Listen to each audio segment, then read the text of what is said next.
Hai, Assalamualaikum, ahlan wa sahlan, konnichiwa dan selamat datang daripada TKP Intai Jagat Channel. Okey, nama aku A dan kisah benar malam ini bertajuk Api Bunian. Okey, sebelum tu, a'udzubillahi sami'alim minasyaitonir rajim. Bismillahirrahmanirrahim. Mana-mana yang belum subscribe, bolehlah subscribe dan tekan butang loceng tu supaya kalau aku ada update video baru korang boleh tahu. Dan kalau suka, bolehlah like. Kepada yang tengok video aku tanpa subscribe, tolonglah subscribe. Sebab aku tengok analisis tu, banyak je yang tengok aku tapi tanpa subscribe. So, bolehlah kita sama-sama tolong-menolong aku bagi korang informasi tentang maklumat misteri dan cerita misteri yang aku ada. Dan korang subscribe aku, free je. Terima kasih banyak-banyak. Hari nak masuk video aku. Sekejap Okey, aku dah cuba masukkan ke dalam video tadi tapi dia menggedi, tak nak pula. Macam budak kecil betul lah Ikari ni. Kejap nak masuk, kejap tak nak. Dan aku tak ada bukti untuk tunjuk korang yang dia mengamuk tadi. Tapi tak apa, aku tak kena cakap. So, aku selamat. Tak, Ikari sebenarnya tak cakap orang pun. Dia emosi tak stabil, hormone imbalance. Okey, tak apa-apa kan, tak penting. Okey, kisah tadi, kisah apa? Oh, kisah Api Bunian. Okey, kisah ni terjadi, ini daripada POV mak aku Kiranya aku dapat cerita ni daripada mak aku dekat rumah lama aku sebelum aku pindah.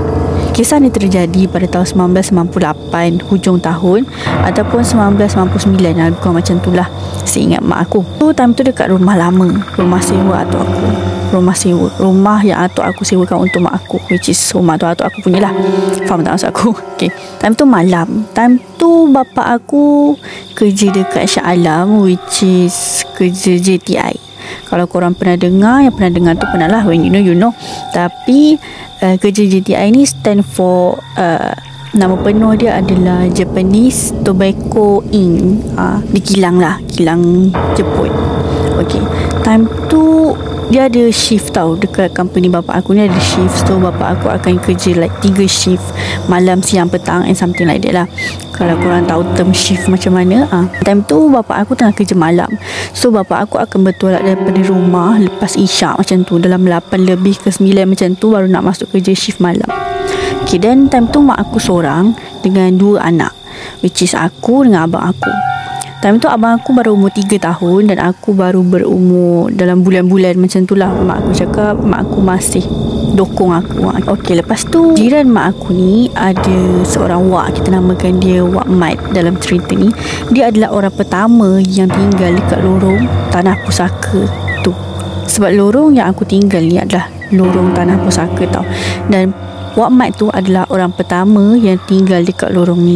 Nama dia jugalah yang digunakan untuk menamakan lorong ni. Jadi namanya lorong Wak Mat lah. Macam tu lah lebih kurang kan. Bukan nama sebenar lah. Okey. Lepas tu time tu mak aku dah lambai-lambai bapak aku. Kiranya time tu kan nak pergi kerja. So mak aku hantar bapak aku sampai luar rumah. Dan mak aku pun lambai-lambai lah, bye, kerja elok-elok macam tu. Lepas tu bapak aku pergi kerja naik kereta. Dan jiran mak aku ni, which is Wak Mat ni, sebenarnya adalah bapa saudara mak aku juga tau. Dan dia adalah seorang yang kira alim jugalah. Dia akan solat berjemaah dekat masjid setiap kali waktu solat lah kiranya. Mak aku memang selalu nampak dia keluar naik kereta dia tu pergi masjid. Dan time tu pula kan waktu tu lepas isyak, lebih kurang lepas isyak lah. Sebab kan maghrib dengan isyak kan dekat-dekat kan. So si Wak Mat ni dia akan solat maghrib dekat masjid. Dan dia akan tunggu sampai isyak sekali lah. Lepas tu dia akan zikir, selawat apa semua yang patut. Dan dia akan balik dalam pukul 8 lebih macam tu, 8 lebih nak pukul 9 macam tu lah. Kiranya waktu yang bapa aku nak pergi kerja untuk shift malam. Time tu kan aku masih berdokong. Mak aku dokong aku dan juga Pepin abang aku yang umur 3 tahun sambil lambai bapa aku pergi kerja. Okay. Dan after bapa aku pergi kerja tu, waktu keluar rumah tu, kita tak akan pandang. Kiranya rumah mak aku ni, rumah sewa mak aku ni, dia bukan dekat tepi longkang. Dia dekat tepi, dia dekat tengah. Macam mana aku nak cakap? Kau faham tak maksud aku? Macam rumah kiri kanan, lepas tu tengah-tengah tu jalan yang orang menggunakan lah. orang menggunakan, jalan yang orang gunakan untuk keluar masuk lorong. So kiranya rumah mak aku ni bukan dekat tepi longkang, tapi adalah tepi jalan dalam lorong tu. Kira tempat orang keluar masuk. Faham tak maksud aku? Okay, kalau tak faham boleh tanyalah dekat komen kan. Okay, lepas tu bila mak aku lambai bapak aku macam tu kan, sambil pegang anak dan juga lambai bapak aku, lepas tu time keluar rumah tu mestilah kita tak akan pandang belakang kan, sebab time tu malam, baru lagi kan like pukul 9 macam tu. Dan rumah sewa mak aku ni adalah rumah terakhir tau dekat lorong tu time tu. Dan belakang semua adalah hutan, memang tak ada rumah apa-apa dan gelap gelita. Lampu jalan pun macam ada macam tak ada. Kiranya lampu yang terakhir ada dekat tempat rumah sewa mak aku tu. Belakang semua memang gelap, tak ada apa-apa lah, memang ada hutan je lah. Lepas tu mak aku pun lambai bapak aku. Dia tadi lambai kan, tak habis lambai. Atas apa mana hantunya aku pun tak tahu kan. Tapi aku tahu korang tak tahu. Okay, sabar je, sabar. Okay, lepas tu mak aku pun pusing belakang. Dah lepas lambai tu mak aku pusing belakang, sebab keluar rumah mana ada kita pandang belakang rumah kan. Apa benda nak pandang rumah tu tiba belakang rumah kan. So keluar rumah tu lambai bapak aku dah pergi kerja tu, mak aku pun pusingkanlah badannya untuk masuk ke dalam rumah balik. Tak ada pusing belakang tu, dia nampak ada something tau dekat belakang rumah. Bukanlah belakang rumah mak aku, like belakang rumah, like macam jauh dekat tengah-tengah jalan tu, tengah-tengah laluan orang guna tu, dekat belakang sekali dalam 1 meter 2 meter. Aku tak sure macam mana nak ukur dia, tapi agak jauh lah. Memang jauh, tapi sebab belakang tu gelap, so benda yang mak aku nampak tu adalah api tau. Macam tajuk dia api bunyian, which is api. Mak aku nampak api yang berwarna biru. Tirus tu adalah panjang, tinggi, kurus. Api pun tinggi, kurus. Saya ingatkan orang je tinggi, kurus. Okay. Api tu dekat tengah-tengah jalan di antara dua-dua rumah tu, tapi dekat belakang. Mak aku nampak api tu panjang, macam setinggi orang dewasa, kurus, tinggi. Api tu api biru, tak ada api oranye langsung. Api biru kiranya api yang panas, tirus dan panjang. Dekat belakang tengah-tengah tu. Dekat tengah-tengah hutan ada dulu lah, tapi memang nampak dekat tengah-tengah. Time mak aku pusing tu. Lepas tu mak aku macam sambil dokong aku dengan abang aku yang umur 3 tahun. Mak aku macam, apa benda tu? Macam apa itu, api ke? Mak aku cakap macam itu kan. Time tu abang aku pun ada juga tau. Lepas tu abang aku pun nampak. Memang abang aku pun nampak. Dan abang aku pun masa tu budak umur 3 tahun kan, dia pun tanya, api apa tu pun? Macam tu kan, apa benda tu? Macam tu kan. Tu mak aku tengok macam api tu, sebab api kan, bentuk api macam api kan. Nampak lah api daripada jauh, sebab mak aku bukan rabun kan. So nampak lah, memang nampak walaupun dia agak jauh. Tapi sebab dalam gelap dan api yang menyala, memang terang lah. Tapi dia tak terang mengelilingi situasi keliling dia, tapi nampak api tu je. Faham tak? Dekat tengah-tengah hutan yang gelap tu. Lepas tu mak aku masa tengah-tengah pelik tu, macam tengah nak cuba tengok apa benda tu, tiba-tiba wak mak tu balik daripada masjid. Memang kiranya waktu dia memang balik lah time tu. Dia keluar daripada kereta. Lepas tu dia pun tengok mak aku. Dia tengok lah mak aku, apa yang mak aku tengok tak masuk rumah lagi kan. Sebabnya bapak aku dah pergi kerja. Jadi mak aku pula pandang belakang. So macam tengok apa tu kan, anak buah aku ni. Lepas tu mak dia pun tengok lah mak aku. Lepas tu dia pandang lah apa yang mak aku pandang. Lepas tu dia pun nampak juga api yang sama yang mak aku, abang aku dan aku pun nampak waktu tu. Tapi aku budak kecil lagi, so aku tak cakap apa-apa lah kan. Lepas tu wak mak tu tanya mak aku, buat apa kat situ macam tu kan. Lepas tu mak aku pun cakap lah, tu macam, wak nampak tak tu api apa tu? Macam tu kan, macam ada orang bakar sampah ke kat belakang. Lepas tu wak mak tu macam, tak apalah, nanti wak tengok macam tu kan. Aku pergi masuk dulu. Ada budak-budak tu tak elok duduk luar lama-lama. Aku pergi masuk dulu. Macam tu lah, macam ayat orang tua cakap macam tu lah kan. Lepas tu mak aku macam, tapi nak tengok lah, macam bahaya lah kalau ada api malam kat tengah hutan tu kan. Nanti kalau terbakar kan bahaya juga. Nak pergi tengok sama-sama macam tu kan. Lepas tu wak mak tu macam, tak payah. Kau masuk dah malam ni. Macam tu kan, masuk. Kau bawa anak-anak kau masuk, kunci pintu. Jangan keluar-keluar. Wak mak tu tak bagi keluar. Dia kata nanti wak tengok macam tu kan. Kau masuk macam tu kan. Lepas tu mak aku macam tak puas hati lah sebenarnya, sebab nak tengok juga. Tapi sebab dah orang tua cakap macam itu kan. Lepas tu memang mak aku bawa budak kecil, so mak aku pun ikutlah arahan. Lepas tu mak aku pun masuk rumah. Mak aku kunci pintu apa semua. Tapi mak aku buka juga tau tingkap sebenarnya. Tapi even mak aku buka tingkap, mak aku tak nampak pun belah belakang. Sebab mana ada tingkap belakang tu. Kiranya kalau mak aku buka tingkap, nampak seberang jalan je lah, nampak rumah wak mak tu je lah, bukannya nampak dekat belakang pun. So mak aku pun biar je lah. Tapi mak aku dengar lah si wak mak ni panggil bini dia. Dia minta bini dia ambilkan torchlight, dia nak pergi belakang. Mak aku pun dengarlah derapan kaki Wak Mat ni pergi ke belakang, menghala ke arah api tu. Lepas tu macam tu je lah mak aku dengar. Dan benda tu pun settle malam tu. Tak tahu apa yang Wak Mat buat. Dan benda tu pun berlalu. Mak aku pun tak tahu apa jadi. Besoknya, tak habis lagi kat sini, jangan skip tak habis lagi. Okay. Lepas tu bila besoknya, sebab si Wak Mat ni kan selalu solat dekat surau, dekat masjid kan.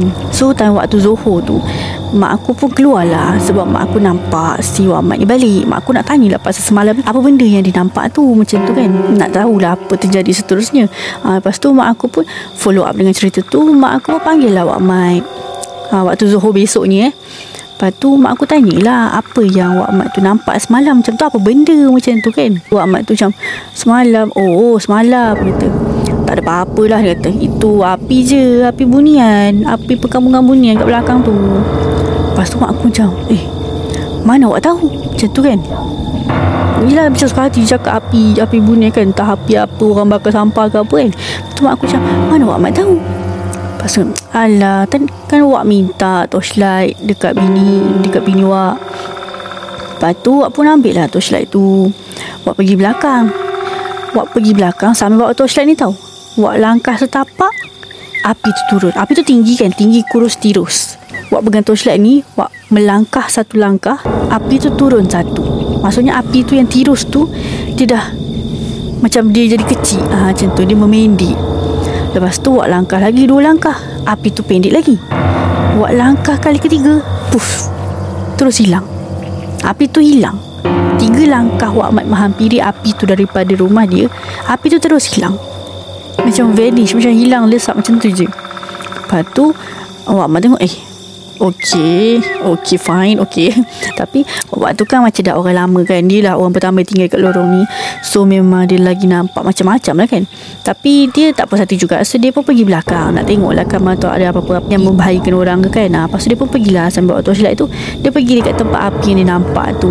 Sampai-sampai dekat situ, dia tengok tak ada apa-apa pun sebenarnya. Dia kata kalau orang yang bakar sampah mestilah ada macam unggun api tau. Tempat kita bakar sampah kan macam besar kan, macam bonggol macam tu, sebab ada banyak sampah-sampah kita dah korek sebelum tu, ada tanah lagi, serpihan sampah yang kita dah bakar sebelum tu kan. Ini tak ada. Waktu mak aku nampak tu memang dia semata-mata api. Tak ada pun tanah yang macam unggun api membonggoli tempat tu ke, tak ada. Memang semata-mata api. Lepas tu bila Wak Mat datang dekat situ, Wak Mat tu pergi dekat situ, suluh kat situ, tak ada bau api, tak ada kesan api, tak ada asap, tak ada apa-apa. Macam tak ada apa-apa yang terjadi dekat situ. Api tu macam hilang macam tu je, api yang kurus tinggi tirus tu. Lepas tu Wak Mat tu tengok keliling, macam tu lah. Lepas tu dia pun balik rumah dia, nothing happen.